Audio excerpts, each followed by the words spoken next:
Hey, what's up mga ka-videos PH?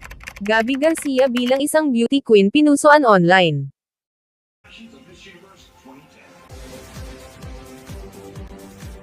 Kinagiliwan ng netizens ang video ni Gabby Garcia na nag-ala beauty queen ang actress, at nagkunwaring pasok sa top 15 ng Miss Universe Philippines. Hudyat na ba ito ng pagsali niya sa beauty pageant? Sa kanyang Instagram reel, na mapapanood din sa Chika Minute Report ni Nelson Canlas sa 24 oras nitong Miyerkules.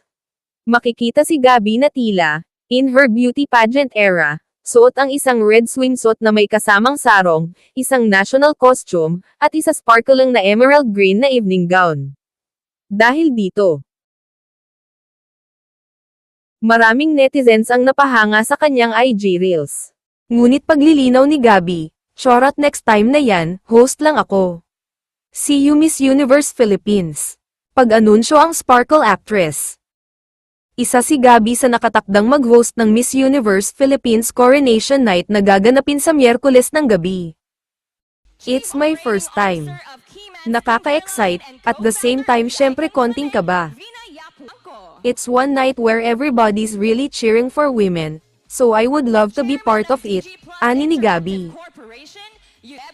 Maliban sa mala beauty queen niyang video, may pasilip din si Gabby ng kanyang rehearsals kasama ang kanyang co-hosts na sina Team Yap at Miss Universe 2022 Rabani Gabriel.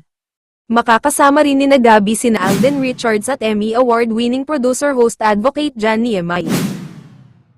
Mapapanood sa Linggo, May 26, ang delayed telecast ng Coronation sa Kapuso Network, 9 AM nationwide at 9:45 AM sa Central at Eastern Visayas. At yun lang po ang ating Mixing Kwento. Please more support my Facebook page and my YouTube channel. Share, like and subscribe.